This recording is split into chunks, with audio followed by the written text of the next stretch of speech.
Upon hearing the same question from his father again, Mark understood that the matters of that day had reached the older man.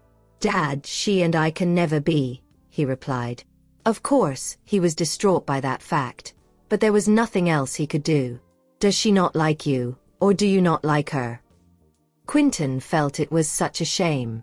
After all, he was really fond of a girl like Sophie. "Don't ask about it anymore, Dad. All you need to know is that it's not going to happen. Also, don't do anything to Sophie," Mark stated. "You like her a lot," Quentin pointed out immediately. "So, she doesn't like you. Am I right? Does she not have any taste? It's my son we're talking about." Mark was bereft of words. Did he really have to say it out loud? What's the point of doing that? "All right. I understand what's going on now." Quentin narrowed his eyes as an idea formed in his mind. "Since my boy likes her, I'll make sure he gets what he wants. She's a woman, anyway. All he has to do is get her in bed, and she'll be utterly biddable." Having been involved in the underworld for a long time, he clearly had many tricks up his sleeve and was determined to help his son. Yet, Mark had no idea what his father was plotting. All he had on his mind then was the way his band members looked when they left earlier. "I must have really hurt them this time. Maybe they won't come back and see me anymore." Meanwhile, Sophie had already brought Sonny and the others back to the mansion. The 4 band members had not uttered a word ever since returning. Whatever had just happened dealt a huge blow to them, after all. Even when Mark said he wanted to leave, they did not despair as much. Never had they expected the Wheelers to end up in such a state. Sonny, especially, was unable to accept such an outcome, but there was nothing he could do to salvage the situation. "All right now. Let's not overthink the matter." Mark just didn't want to drag anyone else down. Although Sophie was furious, she could truly still understand Mark. "Don't you think Mark has changed, Sophie?" Sonny asked. He had never envisioned their leader pointing a gun at them and saying such things. Sophie advised, "You have to trust him, Sonny. He really just doesn't want to get you guys in trouble." "Okay, that's enough. Get some rest. I'll take care of all this. I don't think you should see him anymore, Sophie. If he wants nothing to do with us, then so be it. I'll pack up and return to Horrington in a few days." Since the Wheelers had fallen apart, there was no point in him staying. "I may as well go home now so that I don't have to see everyone looking so sad." "It's okay if you're just thinking of making a trip back, Sonny. But if you're trying to run away, I won't allow it," Sophie uttered. "No matter what, he has to learn to deal with these problems." Sonny voiced, "There's a lot of things I don't actually want to do, Sophie. I just can't accept what's happening. I need lots of time now. What's the future going to be like? I can't be sure anymore. I don't even know if I'll come back." "Don't do anything rash, Sonny. We're all still part of TS Entertainment. How would Sophie face our fans if we left?" one of the band members urged. "He's right. Sophie founded the company for us. How could we leave without a word?" another chimed in. "Then what do you propose we do? Are we going to keep staying here like this? What would become of us in the future?" Sonny retorted. "What value do we have now that it's over for the Wheelers?" "Sonny," the other members exclaimed. "What's the point of throwing a fit now? Isn't solving this issue what matters the most now? We've been buddies all these years, so shouldn't he know what Mark is like?" Sonny could do nothing but gaze at Sophie in silence, for he did not know what else to say. "Calm down, Sonny. Everything's going to be fine. I'm sure Mark also feels awful about what happened today," she said. "I'm tired. I'll go get some rest," the young man responded after a pause, refusing to say anything further. He had already tried his best to talk himself into being understanding of Mark. Alas, not everything was possible despite one's efforts. The remaining 3 band members could only shake their heads at how despondent Sonny was. "What should we do now, Sophie?" They were utterly at a loss. "There's no need to think about that. Just keep doing whatever you're supposed to. I'll take care of Mark," Sophie replied. They only had to look after themselves at that point. Okay. Look out for Sonny too. He's not in the best state now, she exhorted. We can't let anything happen to Sonny right now. Okay. Don't worry about it. Sonny will be just fine with us around. You only need to focus on Mark. Their leader was in a perilous state at the moment. He could even lose his life at any given time. Okay. I'll be heading back now, Sophie uttered. With that, she headed straight back to Wisteria Apartments. The moment she opened the front door to her unit and walked into the living room, she found Tristan still waiting for her there. The man did not go to bed as she had requested. Sophie took a deep breath to compose herself. You're back. How's everything going with TS Entertainment? Tristan rose to his feet and walked in her direction. Didn't I tell you to get some rest? Do you ever listen to a word I say? She questioned.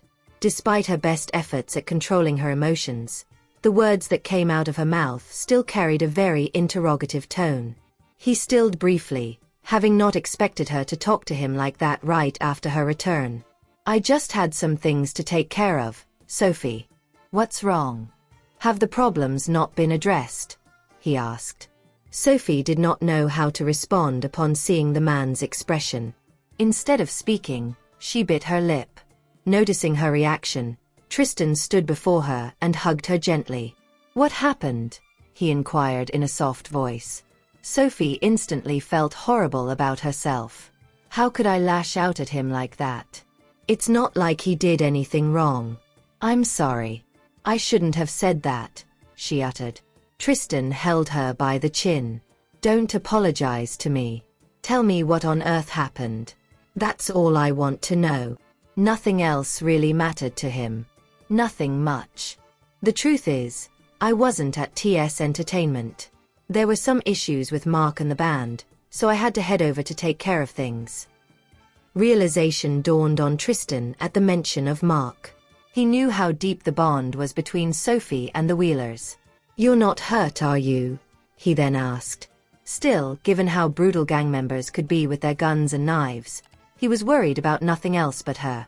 Sophie replied, I'm fine. It's just that I am at a loss to know how to deal with this issue. Mark really isn't cut out for Emerald Gang, but how should I solve this problem? Don't worry, we'll take our time to sort this out. There's no problem in this world that cannot be solved. It's all just a matter of time. Tristan cooed. I lost my temper and lashed out at him, yet he's still trying to help me solve my problems. He's such a sweet guy. With that in mind, Sophie hugged him tightly and said, It's terrible of me to behave like this. I'll try to keep my emotions in check. Yeah, he's right. There is no such thing as an unsolvable problem. Even if there is, a solution will eventually be found over time. You're doing a great job as is. After all, this is a rather complex problem, Tristan replied. He did not want her to put so much pressure on herself. Yeah, you're right. You need to listen to me too, okay? I want you to recover as soon as possible. He's been the one looking after me all this while. Sure, I'll do anything you say. I'm definitely going to be a good boy. Sophie let out a chuckle when she heard his words. Okay, she chirped. I really shouldn't have snapped at him. The following day, Morgan gave her a call early in the morning, expressing his wish to have her drop by. Sophie agreed to it without any hesitation. Tristan, who had also woken up, decided to go with her upon learning about it. I'll accompany you. I haven't seen old Mr. Tanner in a few days now, so I kind of miss him, he said. Sure. She was exceptionally easygoing that day after lashing out at him the day before. Charmaine and Willow were home when the two of them arrived at the Tanner residence. At the sight of Sophie's arrival, the former simply greeted her before continuing with her chores. However, Willow did not even bother to look at Sophie. As of then, she had given up on trying to sabotage her. All she could do was secretly hope for Sophie to someday hit a snag and break up with Tristan. Still, Willow could not stop herself from stealing glances at Tristan. Not only did his facial features look incredibly aesthetic, but he also looked perfect from every angle. On top of having a handsome face, he also had a lot of money and power at his disposal. Willow kept telling herself that Tristan only chose Sophie because he had a bad taste in women. That was her only way of comforting herself. Josiah came running over the moment he saw the duo. "How are things at Tanner Group lately, Sophie? I haven't been there in quite a while. Is everything okay?"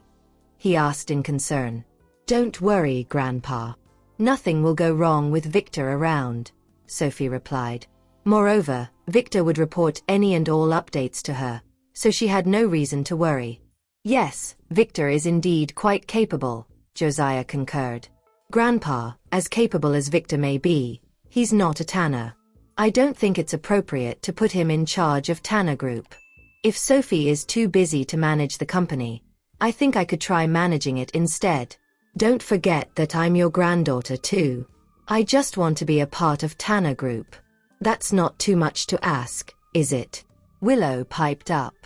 "I'm a member of the Tanner family, yet I don't hold a single position in Tanner Group. This is unacceptable. I've lost Clayton, but it doesn't mean I can't rely on myself. I'm just as good as Sophie, if not better. I can do anything that she can do." "I think you should let Willow give it a try, Dad," Charmaine quickly chimed in. Josiah frowned as he gave it some thought. Willow was not cut out for business, so he had never considered her a potential candidate. "All I want is a position in the company, Grandpa. Is that too much to ask? Am I not a part of the Tanner family?" At once, Willow questioned him, displeasure welling up within her. Because a lot of people in Gypsdale knew about her engagement with Clayton, most of them remembered her as his fiancée. After he got locked up in prison, however, she became the laughingstock of the city. Many mocked her for overestimating herself and said she had it coming. Willow swore to make all of them pay for making fun of her like that. "You're not cut out to manage a company, Willow," Josiah replied in a straightforward manner. "Why are you being so unfair, Grandpa?" Willow whined. She had a hand pressed against her chest, finding herself suffocating a little from her anger and frustration. Unsure of what to say to her, the elderly man simply shook his head in response. "Are you done, Willow? I'm the one in charge of the company right now, so bothering Grandpa won't do you any good," Sophie remarked. "You?" Willow was stumped for words. "You're not getting in as long as I don't want to let you in." In other words, Sophie implied that it was pointless for her to pester Josiah. "You've gone too far, Sophie." "Yeah. And what are you going to do about it, huh? You can't do anything. You." Willow wanted nothing more than to strangle Sophie to death. However, she knew she could not do anything rash with Tristan standing right next to her. Despite the hatred and fury bubbling up inside her, she had to rein them back. "You can't treat Willow like this, Sophie. She's your sister. You should give her a position that allows her to receive some training," Charmaine reprimanded. After all, Willow was her dearest daughter, whom she had pampered for years. Hence, she could not possibly bring herself to leave her be. "You will all receive your fair share of money as long as you behave yourselves. If you try anything funny, however, I will not hesitate to take action against you," Sophie replied, not mincing her words. She could not be bothered to explain any further. That was how the situation was. "How could you say such a thing, Soph? Regardless of what happens, we're still family. Why must you treat us like this?" Charmaine protested. Sophie simply kept quiet as she did not feel like arguing with them. "I will make all decisions as I see fit. It has nothing to do with other people, and I don't need them to understand the reasons behind my decisions. Since old Mr. Tanner has handed Tanner Group over to Sophie, the company now belongs to her. She can make any and all arrangements as she desires," Tristan said flatly. He could not stand how Charmaine and Willow would constantly try to cause problems for Sophie. "It looks like they haven't learned their lesson. I'll have to punish them again when I have the chance." Willow shot Tristan a glance in response. "Forget it. With him around, I'll never be able to get anything out of this exchange." At that thought, She had no choice but to turn around and leave. Charmaine, on the other hand, lost her temper and snapped at him. "I don't think you're in a position to get involved in our family's affairs, Mr. Tristan." "I won't sit by and do nothing as long as Sophie is involved," Tristan replied calmly. She knew he was certainly capable of delivering on his promises, so she stormed off angrily as well. It pleased Sophie greatly to see that only the three of them were left in the living room. "Grandpa, if you ever struggle with rejecting their requests, just direct them to me. Don't worry, they won't dare to pester me," she uttered. Josiah replied, "Sophie, I know you don't like returning to this house because of how much the people here have disappointed you." "I'm fine, Grandpa. You don't have to worry about that at all," Sophie reassured him. There was nothing she could not handle, so she had no issues with coming back to visit him. "Thank you so much, Sophie.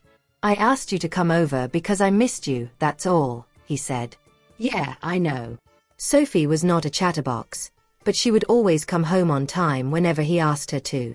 Josiah gave her a pat on the shoulder as he said, "You've enrolled in university, right? You chose the two most difficult majors available, so things are only going to get tougher from here on." Although it pained him to see her working so hard, he still decided to support all of her decisions. "It's all right," Sophie responded. "I made that choice myself, so I will follow through with it no matter how hard it gets." "That's good to hear. Remember, I will always support you no matter what you do," Josiah replied. He felt incredibly proud to have a granddaughter as strong and capable as Sophie. Although he did not know how much time he had left to live, he was determined to use the rest of it to support her fully. "Grandpa, if living here makes you unhappy, then why don't you come to live with me instead?" Sophie asked as she helped Josiah over to the couch. She did not understand why he insisted on staying there when he had the option to move out. The elderly man shook his head. "I will never give up on this household, no matter what. I can't possibly run away from my responsibilities, especially when my days are numbered. Besides, I'm partly responsible for the way this household turned out, so I need to manage it myself. I mustn't burden Soph any further." "I know what you mean, but there are things that you simply can't force," she coaxed. "Not everyone will gratefully repay the kindness they receive. There are people who will always blame others if things don't work in their favor." "All right. I'll take your advice into consideration. By the way, Tanny, how is your recovery going?" Josiah then voiced. He felt bad for not visiting Tristan after finding out about his injury. "I'm mostly healed now, old Mr. Tanner. It's nothing to worry about," Tristan replied as he walked up to the elderly man. "I didn't manage to pay you a visit. You're not mad at me, are you?" In truth, Josiah was not particularly busy with anything. He merely did not go to the hospital because he was not feeling well. "What are you saying, old Mr. Tanner? I would never be mad at you. It's just a minor injury, and I'm mostly healed now." "I'm glad to hear that. You have to be more careful from now on, okay? Bear in mind that you're not single anymore. You have Sophie to look after. She would be distressed if anything were to happen to you. It wasn't easy for my dear granddaughter to open up to him and accept his love. Thus, he has to be safe and sound." Tristan held Sophie's hand as he replied, "I will, old Mr. Tanner. I promise to be more careful from now on." He had learned to value his well-being more ever since he got together with Sophie. After all, his life no longer belonged to him alone. It was also hers. Josiah was gratified to see the two of them being so affectionate with each other. He believed that Sophie would know what was best for her. Besides, Tristan had never let them down even once. "I just hope I'll be able to see you two get married," Josiah commented in a melancholy manner. "I know my condition best. Most of my internal organs aren't functioning well after that major surgery I had, so who knows how much longer I have to live. Even so, I don't want to worry Sophie by telling her about this. I just hope that she'll be able to handle everything on her own after I'm gone." With that in mind, he said, "Sophie, I need you to go upstairs and fetch me something." Josiah purposely made Sophie leave so that he and Tristan were the only ones in the living room. "Old Mr. Tanner, Are you feeling unwell lately? Tristan asked, finding the elderly man's behavior odd beyond words. Tanny, you have to take good care of Sophie after I die. Do you hear me? Josiah said. Tristan was at a loss for words. I knew it. Old Mr. Tanner really is having some issues with his health. He means the world to Sophie, so she'll definitely be devastated if he dies. Don't overthink it, old Mr. Tanner. You should go see a doctor if you're feeling unwell, Tristan reassured him. Given how advanced the medical field is nowadays, there has to be a way to treat his condition, so he shouldn't be so pessimistic about it. There's nothing wrong with my health, so that won't be necessary. I just need you to promise me you'll look after Sophie. Once again, Josiah expressed his wish to entrust Sophie to Tristan. He hoped that the younger man would not let him down. Old Mr. Tanner, rest assured that I won't let anyone bully Sophie as long as I'm around, Tristan declared. MMH, Josiah responded with a single word. It was common for people his age to dwell upon something endlessly. There was no way they could get it off their minds. Ever since they left the Tanner residence, Sophie had been thinking about arranging for Josiah to make a trip to the hospital. Noticing that she was distracted, Tristan held her hand and asked, "What's on your mind? Don't you think my grandpa acted very strangely today?" It's normal for the elderly to behave in that way. You know that he adores you the most, so there's nothing strange about him asking you to visit him, was all Tristan could say, for he did not want to upset her. Is that so? Could I be overthinking it? Oh, well, I sure hope so. Sophie knew it was common for old people to have health issues, but found it hard to shake off her concern about Josiah's well-being as he meant the world to her. On that day, Isabel was holding a press conference for the release of her new album. Sophie had promised to be there, so she and Tristan headed to the press conference together. Isabel had just finished changing and applying her makeup when the two of them arrived. Felix was holding her bag in one hand and a thermos flask in the other. I told you to stay hydrated, didn't I? Do you have any idea how important it is to take good care of your throat as a singer? Here, drink some more water. The man nagged at her as a mother would. Isabel was rendered speechless by his behavior. Felix, it's just a press conference. You don't have to be so nervous about it, she said in the end. I'm not nervous at all. Why would I even be nervous? That amused her. How can he bring himself to claim that he isn't nervous? Thank you for staying by my side all this while, Felix, Isabel said, sounding like a mature adult all of a sudden. Felix froze for a good few seconds before replying. I'm not used to you being so nice to me all of a sudden, Isabel. Again, she could not come up with a response. Yup, he's definitely a masochist. At the sight of Sophie walking toward them, Isabel rose to her feet. Sophie, you're finally here. I was starting to think you wouldn't come, she exclaimed. It was a very important day for her, so she wanted those she cared about to be by her side. There's no need to be nervous. I'm sure you can handle this, Sophie said. The two of them had worked really hard on perfecting the first album, so she was confident that everything would be all right. Isabel replied, Yeah, I'm not nervous. I might be a little nervous initially, but I'm surprisingly calm now. The outcome is beyond my control, so I might as well try to enjoy the process. After all, this is something that I love to do. I shouldn't stress myself out worrying about it. You're all grown up now, Isabel, Sophie remarked with a smile. Isabel reached out and gave her a tight hug. Thanks for staying by my side all this while. For Isabel, meeting Sophie during her final year of high school was the best thing that had ever happened to her. If it were not for Sophie, she would not have known what she wanted to pursue in life. I'm grateful to have you by my side too, Isabel. Sophie was not a very sociable person, but Isabel was the only one who was never afraid of her, always siding with her in everything. The two girls shared a truly mutual friendship where both sides played their respective parts equally. Felix, too, believed Isabel was incredibly lucky to have Sophie in her life. He had always been supporting her, but he was never able to help her out with her problems. Sophie, on the other hand, did so much for Isabel that he felt ashamed of himself. Your Sophie sure is an amazing person, Mr. Tristan. Felix exclaimed. Charles and Sean arrived at the scene as well. They had known Isabel since she was little, so they could not possibly miss out on such a huge occasion. Yeah, she sure is. Charles nodded in agreement as he continued. By the way, Winter has been in Allender for quite some time now, Mr. Tristan. Will you please let her come back? She's no match for Sophie at all. Winter had been begging to return after spending an exceedingly long time in Allender. I think it's best if Winter remains in Allender, Charles. You don't know what she might do if I let her come back, and I won't let anyone cause Sophie any harm. Winter won't be able to handle the consequences if anything happens to Sophie, Tristan replied. Winter was not the type of person who would give up easily. In that case, keeping her in Allender was the best option.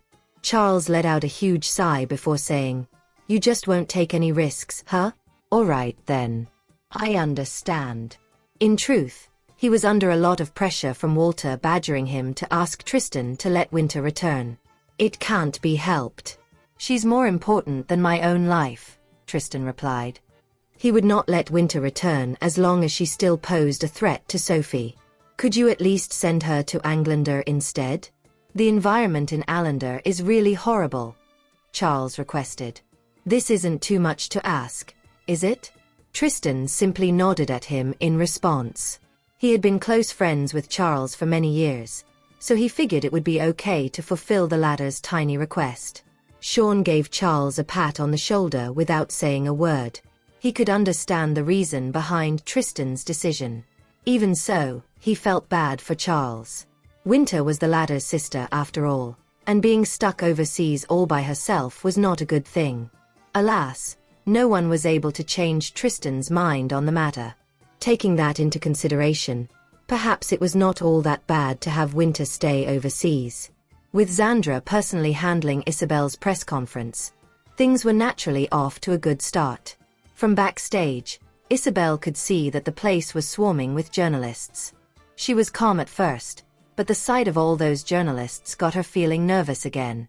Seeing that, Sophie walked up to her and gave her hand a squeeze as she said, It'll be fine. You've done well, so nothing will go wrong. It was true that Isabel had done the best she could. Isabel flashed her a smile. Yeah, I'll give it my best, Sophie. She's right. I've worked so hard all this while, so it's time to reap the rewards of my hard work. I can't be chickening out now. That's the spirit. The host then called out to Isabel, prompting her to go on stage. As they had done quite a lot of advertising beforehand, she had amassed quite a fan base. The second the fans saw Isabel appear on stage, they started screaming her name. For the first time in her life, Isabel was able to experience the support that a fan base provided. After hearing the voices of her fans, she no longer felt afraid. I'm sure all of you here know who this beauty is. Ladies and gentlemen, put your hands together for Isabel Lombard of TS Entertainment. The fans screamed in excitement once the host introduced Isabel. Isabel waited for them to quiet down before saying, Hello, everyone. It's me, Isabel. I'm very happy to see all of you here today. To be honest, as a rookie in this industry, I'm thrilled to receive such a tremendous amount of support. Since it was a press conference for the release of her new album, she sang her first title track, which was composed by Richie himself. That alone was enough to hype Isabel up for a long time, as Richie had a ton of fans himself. Most of the people in the crowd turned up because they were fans of Richie. However, they fell in love with Isabel after listening to her performance. This girl sure is great at singing. Yeah, I really love her voice. It's so distinctive. I know, right? Richie will be having a concert in a few days. Do you think she will be attending it as well? I don't think so. Richie never invites guests to his concerts. That's hard to say. Richie never composed songs for others either, but look what he did for her. Nothing was truly impossible in the world. True that. Felix felt really glad for Isabel when he heard those comments. Isabel has worked so hard for so long, and she's finally made her dreams a reality. I'm sure she'll be able to continue doing what she loves from here on. Isabel sure is talented in singing. I kind of like this song. Charles praised. He used to think that Isabel was all talk back then, which was why he was genuinely surprised to see her start her career as a singer. Felix nodded in agreement. I like it very much. As if there's a single thing about Isabel that you don't like. Charles teased. He likes Isabel so much that I bet he'll praise her even if she does something nasty. Yeah, I like everything about her, Felix replied. I'm not sure if my feelings for her will end up burdening her, though. You'll have to up your game, then. The entertainment industry is a very complex world, Felix. If you like her, then you need to hurry up and go steady with her, Sean reminded him. There were simply far too many temptations in the entertainment industry, and a naive girl like Isabel could easily succumb to those temptations. I believe in Isabel, so you guys should too, Sophie said. Isabel knows exactly what she wants, and thus will not let those temptations lead her astray. Yeah, you're right. Tristan agreed with her statement. Isabel is a member of the Lombard family, after all. None of the Lombards are fools. She knows what she's doing. A signing event took place after the press conference. Because the press conference was broadcasted live on the internet, a lot of people came over to show Isabel their support upon listening to her performance. That was why Isabel ended up spending over 3 hours meeting and greeting her fans at the venue. Naturally, Felix stayed there with her the entire time. For some reason, Isabel felt incredibly at ease when she went backstage and saw him waiting for her. Thanks for keeping me company, Felix. That was the first time she had spoken to him so calmly. Without saying a word, Felix spread both his arms out. At such a moment, he did not want to say anything else but give her a big hug. Seeing his action, she ran up to him and hugged him tightly as she continued, I'm really thankful to you for staying by my side all this while. Felix wrapped his arms around her. I will always be by your side, so make sure to save me a spot, okay? He said gently. Isabel fell into a daze. It was her first time seeing him behave so gently. Now that I think about it, Felix has been by my side all along. He was always the first to rush to my aid whenever I ran into trouble. Felix, do you like me? Following that line of thought, Isabel asked the question, only to realize how nervous she was afterward. Truth be told, Felix was not expecting her to ask him that at all. He had liked her for a long time, and yet, hearing her ask him that question still made his heart race. It looks like Isabel has become a grown-up for real, huh? Yes, I do. What about you, Isabel? Do you like me too? He said. What the heck, Felix? I've always treated you like an older brother. I can't believe you've been trying to date me all this while. Isabel realized she felt rather happy after receiving his confirmation about his feelings for her. I've always liked you, Isabel. You just never realized it. An older brother? Why would I want to be her older brother? I want to be her man. I see. All right, then. Isabel was not all that surprised. It was as though she had noticed his feelings toward her long ago. Arching an eyebrow, Felix asked, What do you mean by that? Shouldn't you give me a response? Do you like me or not? How can she give me such an ambiguous reply? I know that you like me, but I need some time to consider if I should get together with you, Isabel uttered. The thought of them dating had never crossed her mind. Consider? What else do you need to consider? Do you not have any feelings for me? Felix pressed on anxiously. He had never felt so impatient in his long years of wait. Yet, he suddenly felt eager to start dating her after his feelings for her were out in the open. I don't know, Felix. Stop pressuring me like this, okay? Isabel said. Felix hugged her even tighter as he declared, Remember this, Isabel. I will always support you no matter what you do, but I will never let someone else have you. That was the one thing he refused to compromise on. Isabel kept staring blankly into space after returning to Wisteria Apartments. It was very suspicious. What's the matter? Why are you spacing out like that?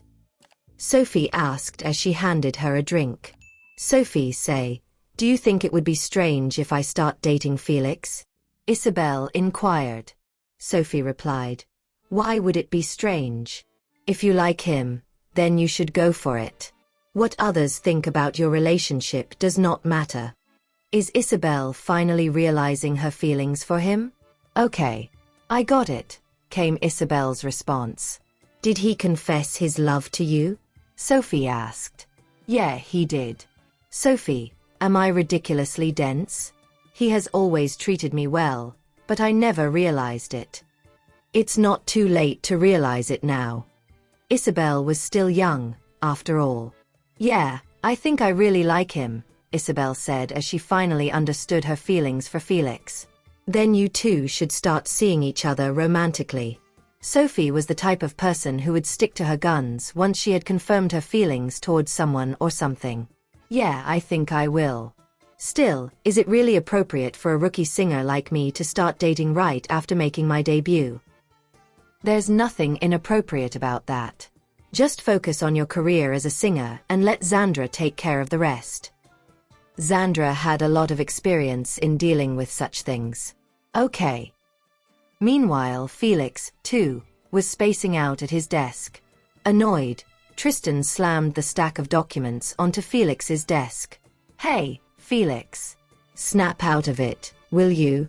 You won't get any work done if you keep tittering like that," he rebuked. "I told Isabel that I like her, Mr. Tristan. Do you think she'll accept me as her boyfriend?" Felix asked, voicing out the one thing he was most concerned about. Without waiting for the other man's reply, he continued, "What should I do if she doesn't accept me, Mr. Tristan? I'm so much older than her, so—" "That's enough, Felix." Tristan believed there was no point in him worrying about it, not to mention that they were still at work. "I know we're at work, but I can't seem to calm down no matter what."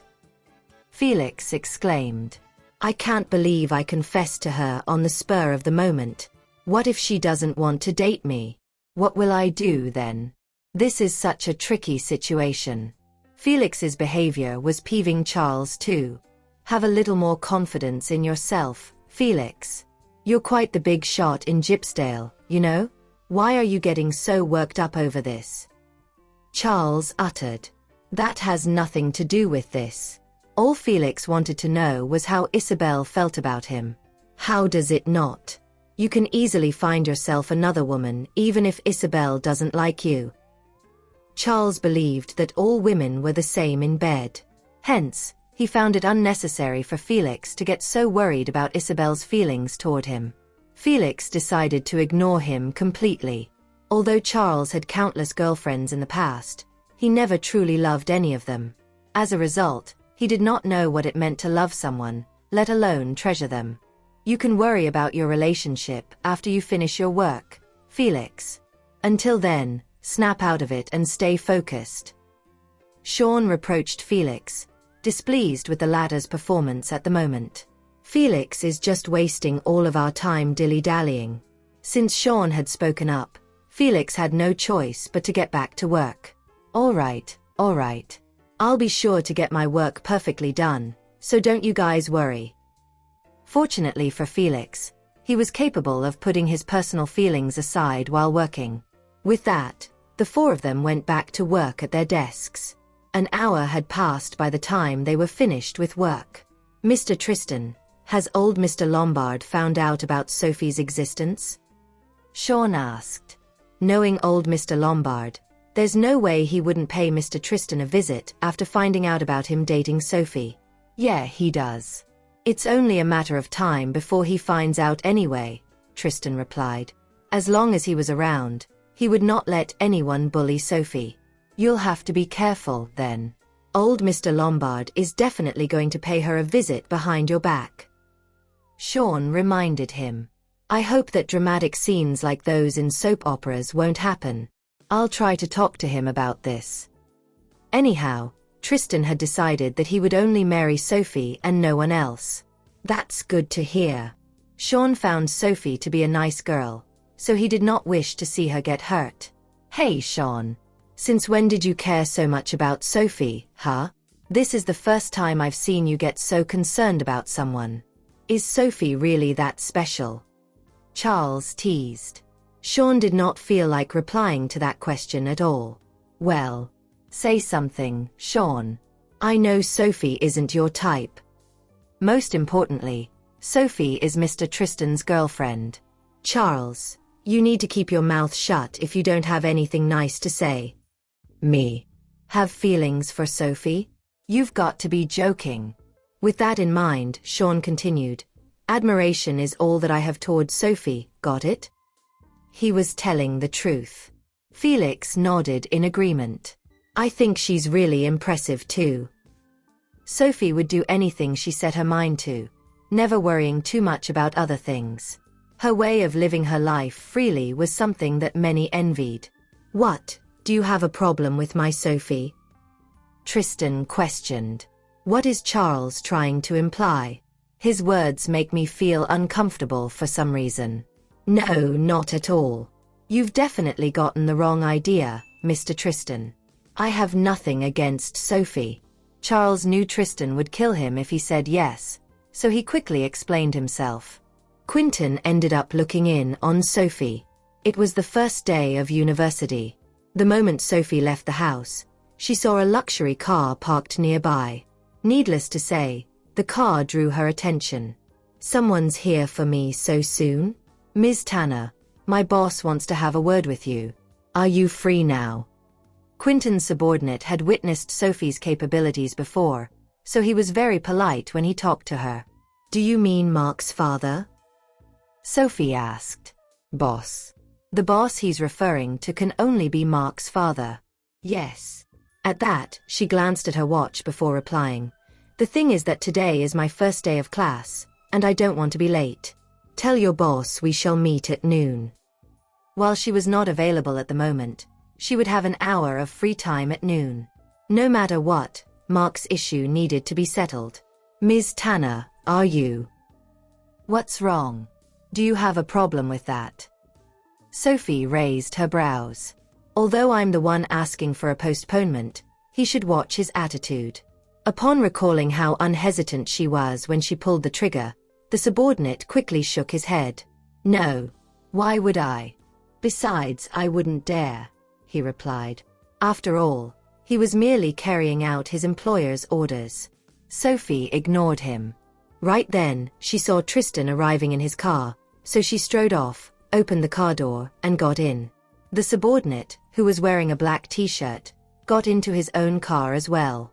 Boss, Ms. Tanner said she's busy now and can only meet you at noon, he reported. Okay. Got it. In that case, you guys should get everything ready. Quentin nodded.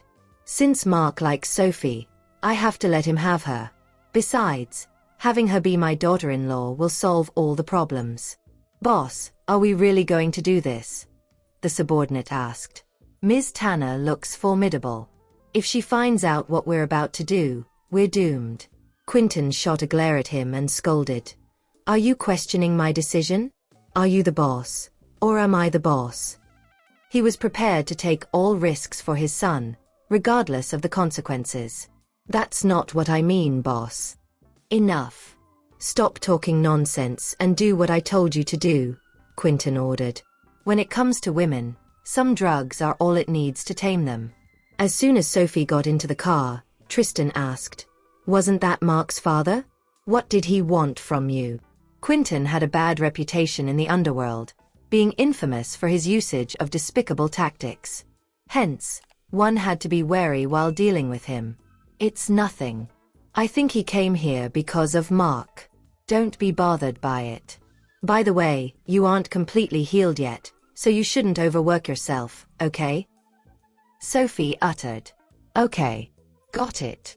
Tristan personally sent her to the University of Medicine. Call me when you're done with your classes. I'll come and pick you up. He was more than happy to drive his girlfriend around. Sophie placed her hands on his shoulders and looked at him intently. You don't have to pick me up. I have something to attend to at noon, so I won't be having lunch with you. Okay. I bought 2 units of a condominium nearby. They are next to each other, One for you and one for Isabel. Besides, I also found someone to cook for you too. All right. Later, I'll send someone to move your belongings from Wisteria Apartments. That way, you don't have to go back and forth. Tristan had planned everything out for her. Okay. Thank you, Sophie answered. Who would have thought the incredible Mr. Tristan would do so much for me? Although her height was almost 170, she was still not tall enough when she stood in front of Tristan. In order to kiss him on the corners of his lips, she had to stand on her tiptoes. You should go now, she said afterward.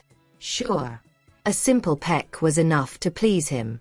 In fact, it never took much for her to gladden him. When Sophie arrived in her classroom, she noticed that most of the students were male. Only a handful of females were present. Moreover, a few male students could be seen surrounding a female student at once. Considering the significant gender imbalance in their cohort, the male students naturally had to make every chance count if they wanted to find a girlfriend. Furthermore, their female course mates were all quite pretty. Every man shifted their attention to Sophie just as she entered the classroom. That displeased the other ladies, who were the center of attention a few moments ago. In response, they exchanged knowing looks and decided to make Sophie their common enemy. Sophie walked toward the end of the classroom and took a seat.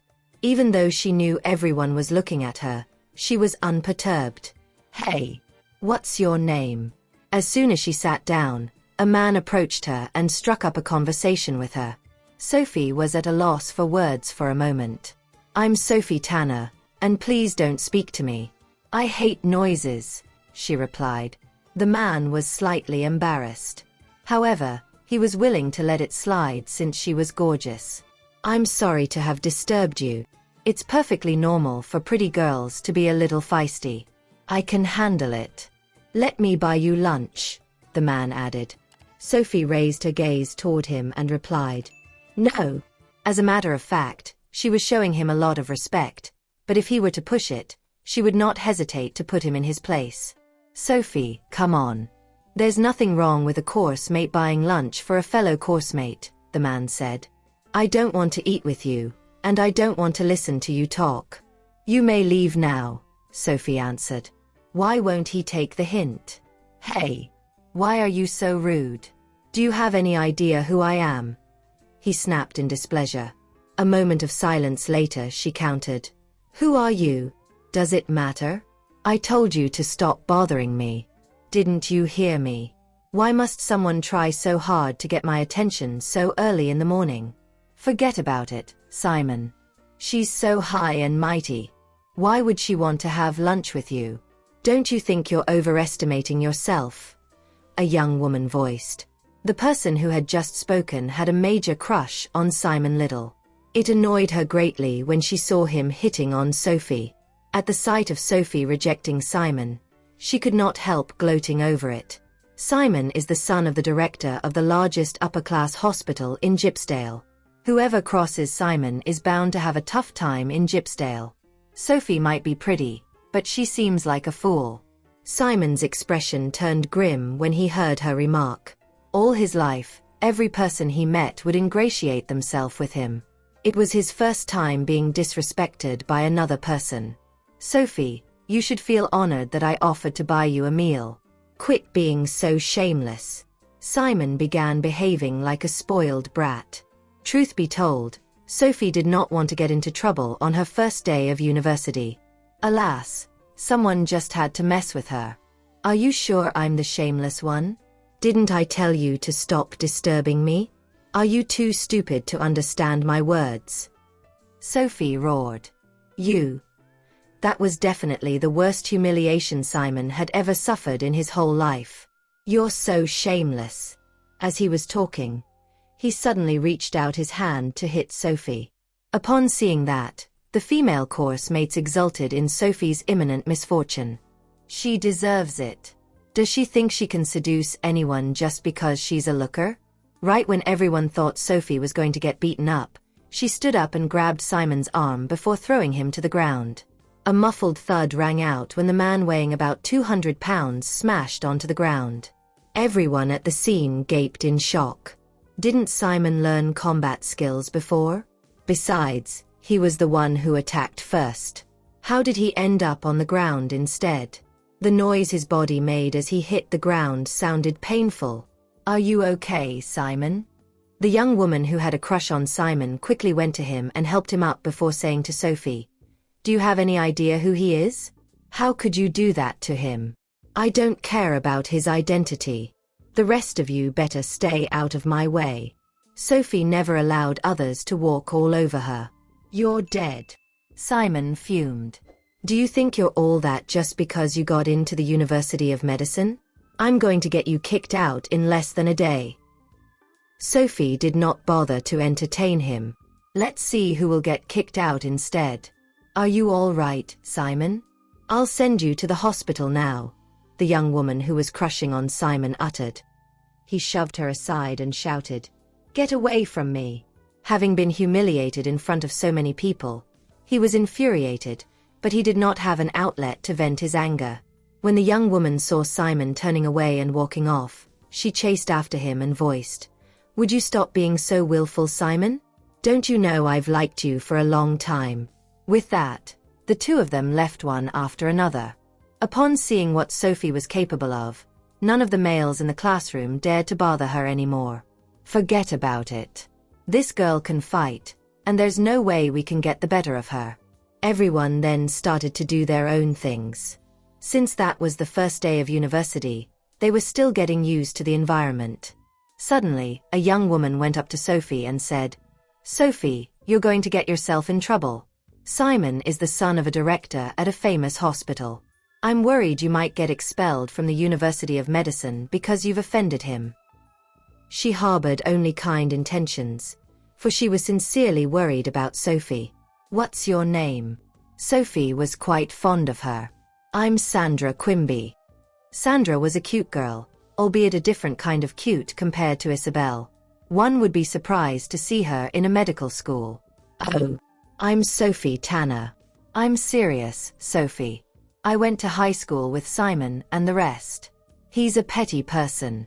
You humiliated him in front of so many people, so I doubt he'll let the matter slide." Sandra was genuinely concerned about Sophie. In response, Sophie shrugged and said, "He should worry about himself." Simon did not return to the classroom that morning. Since it was the first semester, the syllabus was not difficult. Although Sophie was doing well in the classes, the same could not be said for Sandra. In fact, the latter was having trouble understanding the things being taught. "How can there be such a vast difference between me and the others?" Frustrated, Sandra sprawled on her desk helplessly. The morning session had ended by then. At that moment, Sophie was packing up her belongings. Seeing the state that Sandra was in, she asked, "Are you all right?" "Sophie, did you understand everything that was taught?" "Yes," Sophie answered. "What's the problem?" "I think they were fairly simple." Sandra was rendered speechless for a while. "I think I chose the wrong major." She was very interested in medicine, yet she could barely understand what was being taught by the professor in the classes. Hearing that, Sophie did not know what to say in response. However, there was something about Sandra that attracted her. Therefore, she was willing to help her. "From now on, note down the things you have trouble understanding and ask me for explanations after class." Sandra bit her pen and asked, "Really? In that case, I'm going to need your help in the future." "Really? Where are you going now? Can I buy you lunch?" Sandra started packing up her belongings as well. "It's time for lunch, and we have to eat anyhow. I already have an appointment. I'll eat with you next time." With that, Sophie took her bag and left. "She's so cool," Sandra muttered to herself. In truth, she admired girls like Sophie. Not only is Sophie brilliant, but she's also a fast learner and a beauty. Even a girl like me is very fond of her. Upon leaving the building, Sophie whipped out her phone to call Quentin. She then gave him an address and hailed a taxi. When Quentin arrived, she was not there yet. However, there were 10 minutes left till the agreed-upon time, so he was happy to wait for her. "Is everything ready?" We can't afford to make any mistakes. Do you hear me? He asked his subordinate. Boss, don't worry. I've done this before, so nothing will go wrong, the latter assured. Right then, the subordinate heard his associate's voice through his earpiece. The associate told him that Sophie had arrived. Boss, Sophie is here. Okay. Stay calm, Quentin said to his subordinate. At the same time, someone brought Sophie in. The subordinate even pulled a chair for her once she arrived at the table. Sophie, we couldn't have a proper talk since we were in a rush the last time around. Thus, I would like to have a word with you today, Quentin uttered. Okay. Have you thought about it, Mr. Wheeler?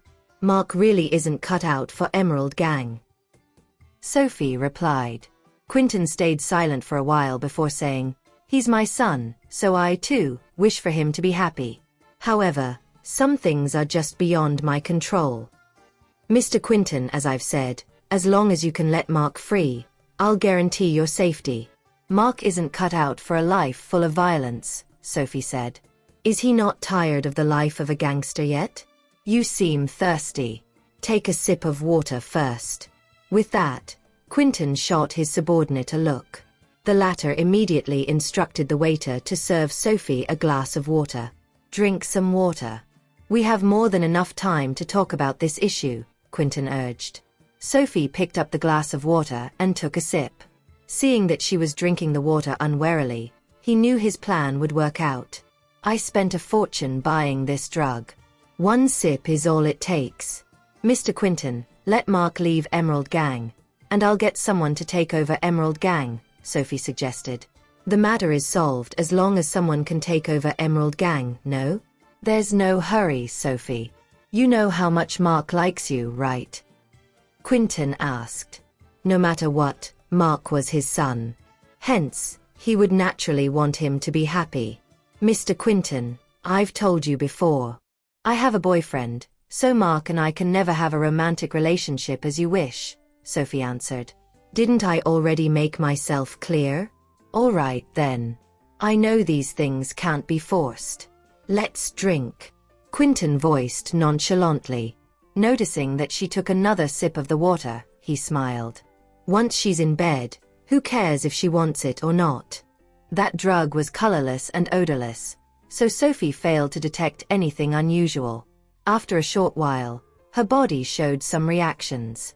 Her expression changed at once, and she regarded Quentin with a sharp gaze. You drugged me. Sophie never anticipated she would one day fall into someone's trap. Even someone like Quentin, who had experienced so much in life, was momentarily astounded by the stern look in her eyes. Sophie, Get lost. If he were not Mark's father, she would have turned Quentin into a corpse at that moment. Livid, Quentin snarled. Sophie, I suggest you recognize what's best for you. You should be feeling blessed that Mark likes you. How is my son inferior to her boyfriend? Take her to the hotel. With that, he turned around and left, not wanting to remain there to face Sophie's wrath. Since he had executed the plan, he would have to see it through. Ms. Tanner, we're sorry. We have no choice but to do this now, one of Quentin's subordinates said. They could not do anything except carry out the orders given to them. Sophie sneered. Get lost if you don't want to die. Otherwise, don't blame me for being unmerciful. You should stop resisting. After drinking the drug we prepared for you, you won't be able to put up a fight, no matter how capable you are. Hence, there's no need for you to struggle further since any attempt to free yourself will be futile. The few men then approached her. By that time, Sophie felt weak and drained of energy. She smashed one of the glasses on the table to the floor and picked up a piece of glass shard to cut her wrist. Instantly, she turned sober. Do you think you can restrain me using such an underhanded method? You're underestimating me. After saying those words, Sophie charged forward. Her movements were swift and merciless as she realized she needed to end the fight as soon as possible before the drug fully exerted its effect. Otherwise, once that happened, she would not be able to leave that place anymore. The few men did not expect her to be capable of retaliating at that time. After their initial shock, Those men put forth their best effort to exchange blows with Sophie. No matter what, they had to accomplish the mission given to them by their boss, or else they could not explain themselves to him.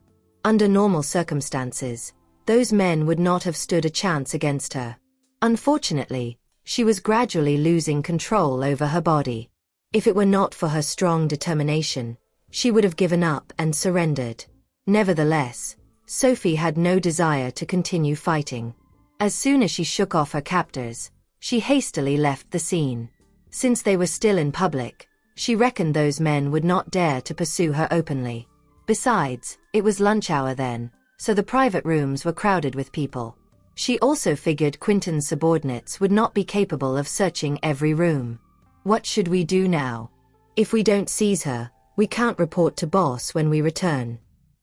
For the group of men, that was the least favorable outcome. Hurry up and find her. If anything happens to her, Mark won't let us off the hook. They were well aware of how protective Mark was towards Sophie. Still, they dared not defy Quentin's order. Hence, they were caught up in such a difficult set of circumstances then. Meanwhile, Sophie had run into a private room and locked the door from inside. Then, she took out her phone. The first person who surfaced in her mind was Tristan. She immediately dialed his number, but no one answered the call. Her consciousness started fading away, and she even began to hallucinate. In the end, Sophie had no choice but to contact Arius. Arius, it's me. I'm sending you my location. I need you to come here at once, she said. Sensing something amiss with her tone, Arius instantaneously leaped to his feet. Sophie, what's wrong with you? What happened? He asked anxiously. It had been a long time since he last heard her speak in that vulnerable manner. Don't worry.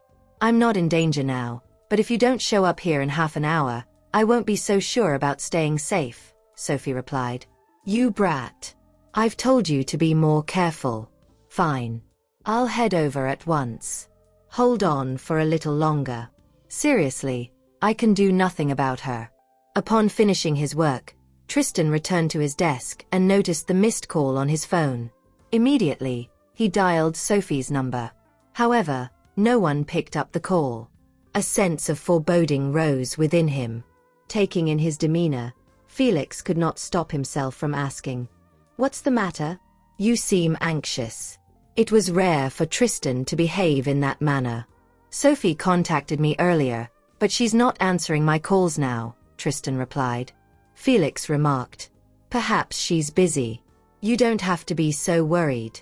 She's so formidable. Nothing bad can happen to her.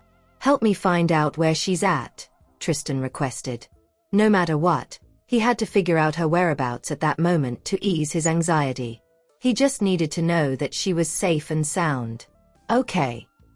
With that, Felix immediately instructed his men to find out Sophie's location.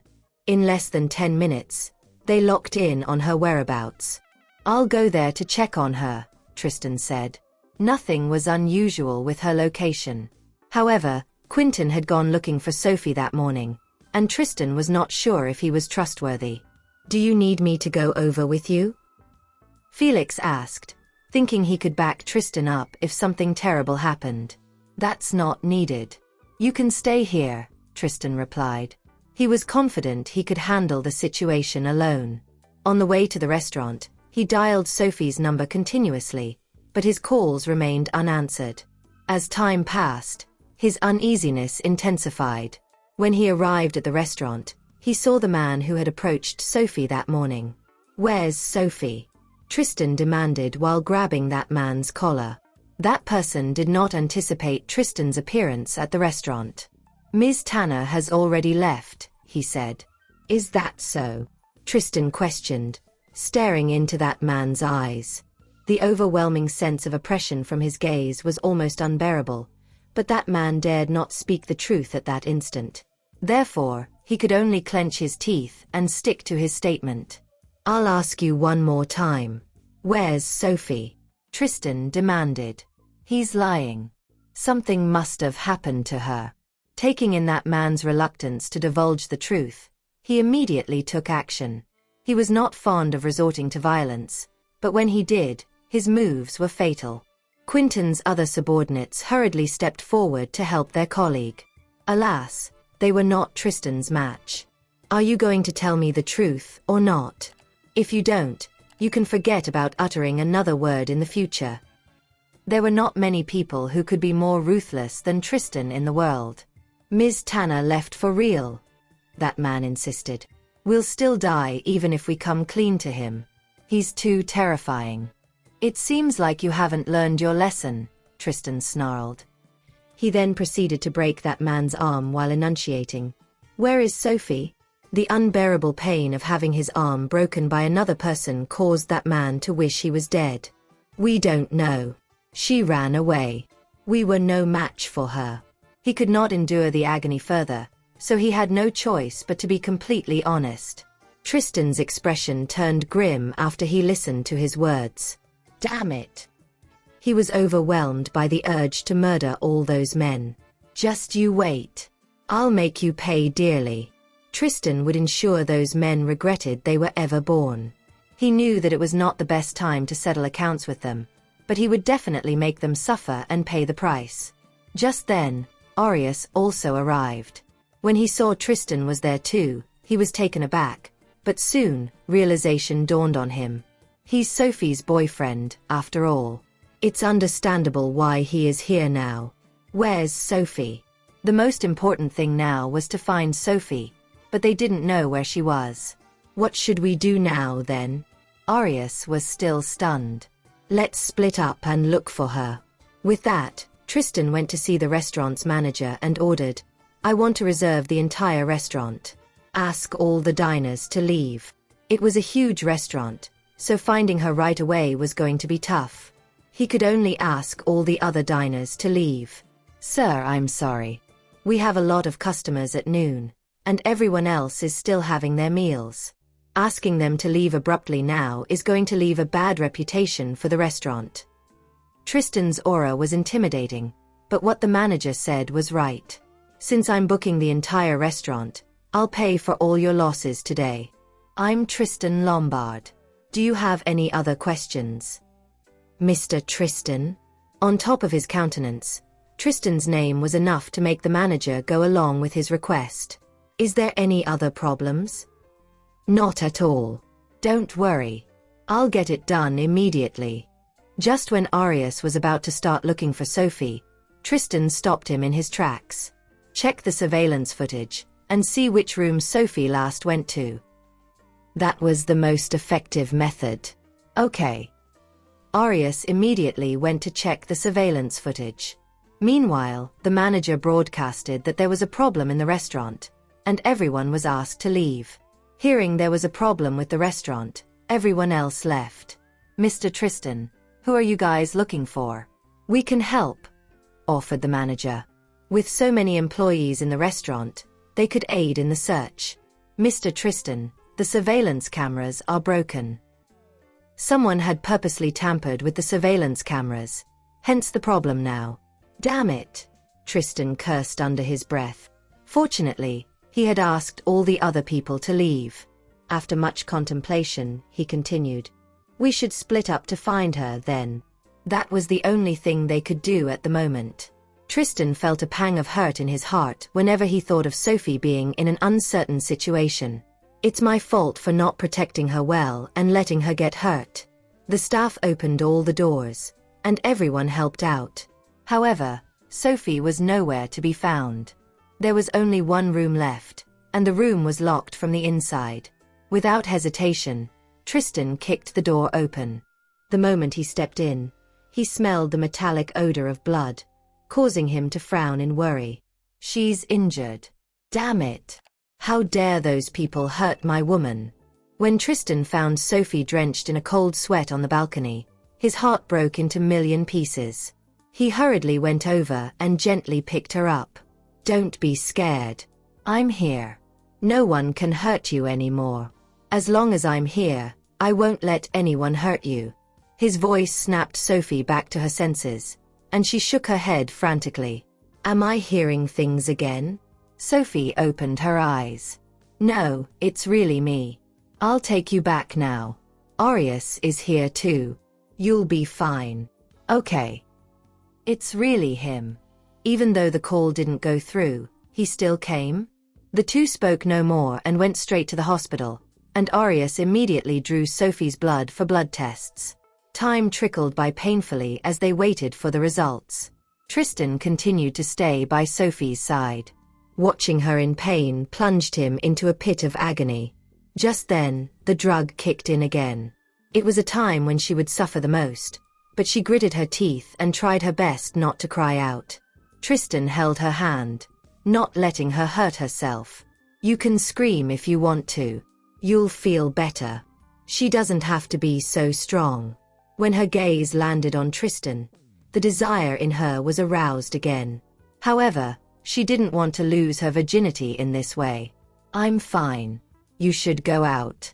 I feel even more uncomfortable when I see you. He understood her so well. There was no way he wouldn't know what she was thinking about. Sophie, perhaps. No, I don't want to do it when I'm in this state. She would never agree to it. But it pains me to see you like this. Just then, Mark came. Only when he was taken to the hotel did he get to know what happened. He only got the antidote by threatening his father with his life. Upon noticing Mark, Tristan swung at him. He simply couldn't hold back his anger. If it weren't for Mark, Sophie wouldn't have gone through the pain she had now. Even though Mark was beaten, he just kept mum. After all, it happened because of him. If it weren't for him, Quentin wouldn't have done that. This is the antidote, Mark uttered. He didn't come here to beg for forgiveness.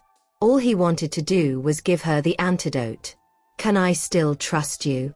It doesn't matter whether you believe me or not. The most important thing is that I don't want to see Sophie suffer. Meanwhile, Arius had already developed an antidote. There's no need for that. You'd better leave, Arius said curtly. How dare they trick Sophie? They have to pay for what they've done. Arius handed a bowl of concoction to Tristan, and the latter quickly fed it to Sophie. Don't worry. With me here, nothing will go wrong, comforted Arius as he patted Tristan on the shoulder. As for you, leave now. We have nothing to say to you, Arius continued, glaring at Mark. Despite that, Mark stood there and refused to leave. What happened today is because of me. Are you done? Get out now. Tristan was very blunt. That was the nicest thing he could say to Mark at the very moment. If he hadn't known Sophie cared a lot about Mark, the latter wouldn't even have had the chance to speak now. So he needs to scram now. Mr. Tristan, this matter has nothing to do with my father, Mark explained.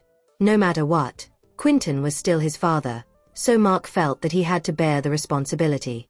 Mark, don't assume everyone else is a fool, Tristan sneered.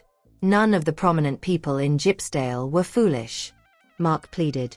Mr. Tristan, you can deal with me however you want, but please let my family go. Tristan gave him another punch. Do you think I have to be nice to you just because Sophie cares about you? Mark was a nobody in Tristan's eyes. Arius pulled Mark to the side with one swift motion and suggested, Mr. Tristan, you should take care of Sophie first. It was not a good time to resolve the matter. Anyhow, Sophie was the one who could make the decision. Mark's expression darkened as he was dragged out by Arius. What he was most worried about at the moment was Sophie. There shouldn't be any problems with her health, right? Arius, is Sophie all right? Will it have any bad effects on her? Mark asked in concern. Mark, what exactly did you tell your father? Why did he do something like that? There's no way he isn't involved. Mark was cognizant that whatever he said was useless, for no one would believe him now. Enough. We'll discuss this some other time. I'm sure you know Mr. Tristan's temperament. There's no way he's going to let this slide. Whoever dares to hurt Sophie will not get off lightly. The fact wasn't lost upon Mark as he realized that Emerald Gang was doomed. Unlike in the past, he wasn't in a place to beg for mercy. All this happened because of me. I would be ashamed to even do so. When he saw the look on Mark's face, Aureus didn't know what else to say. No matter what, this isn't the end of it, but we'll have to wait till Sophie wakes up first. If she doesn't want to pursue the matter, Tristan would probably not retaliate with a heavy hand. After all, he values her opinion a lot. Given how close you are to Sophie, you probably have nothing to worry about.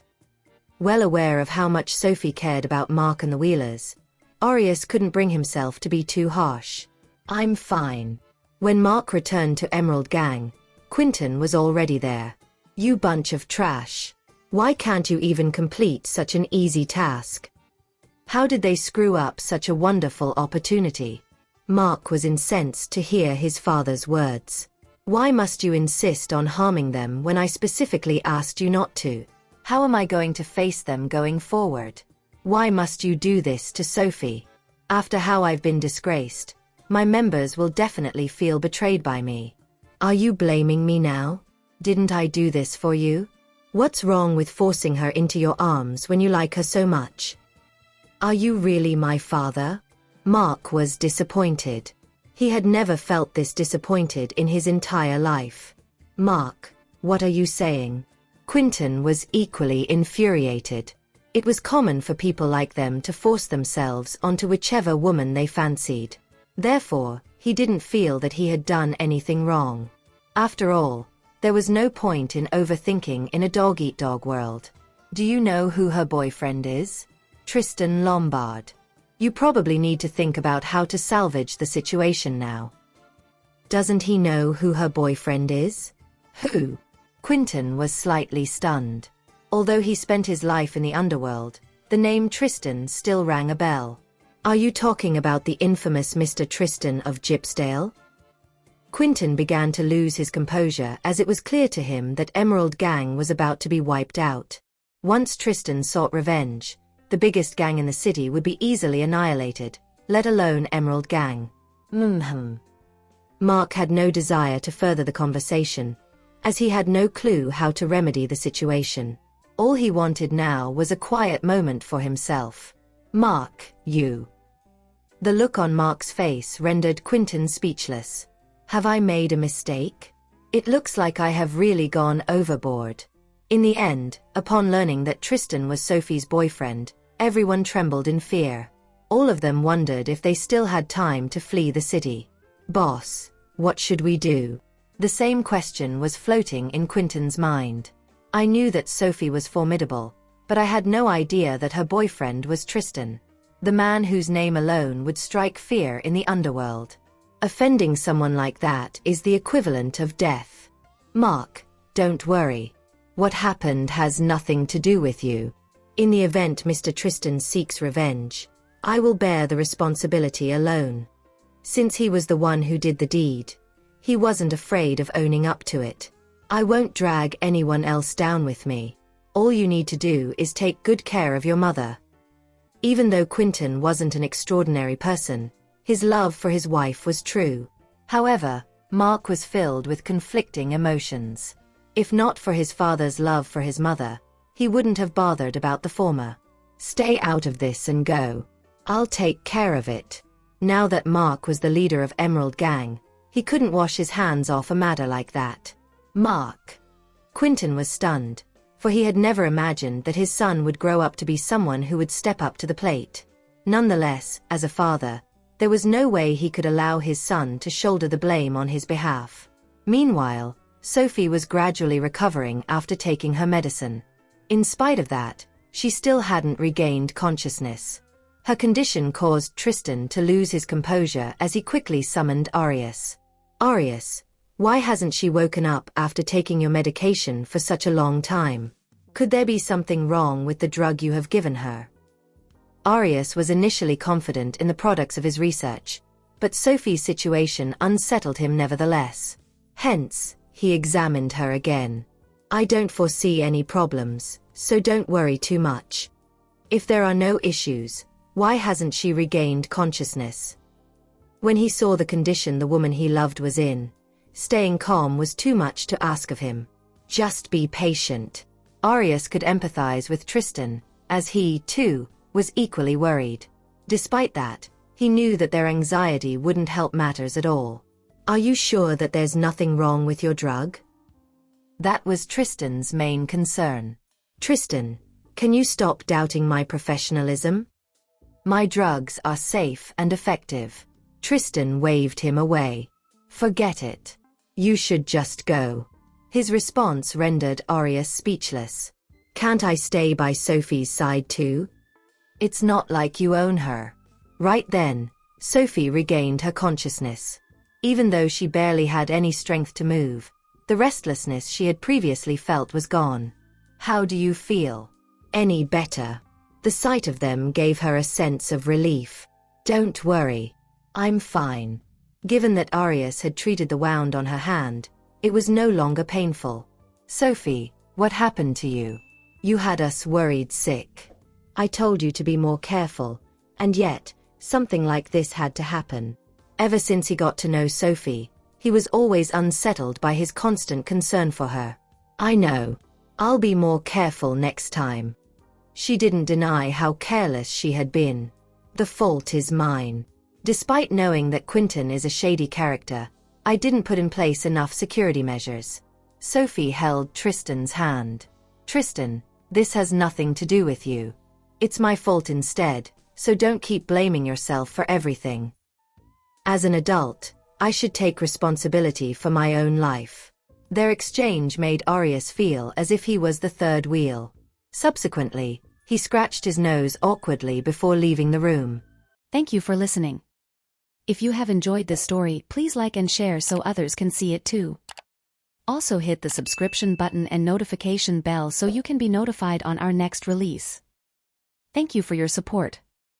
God bless you.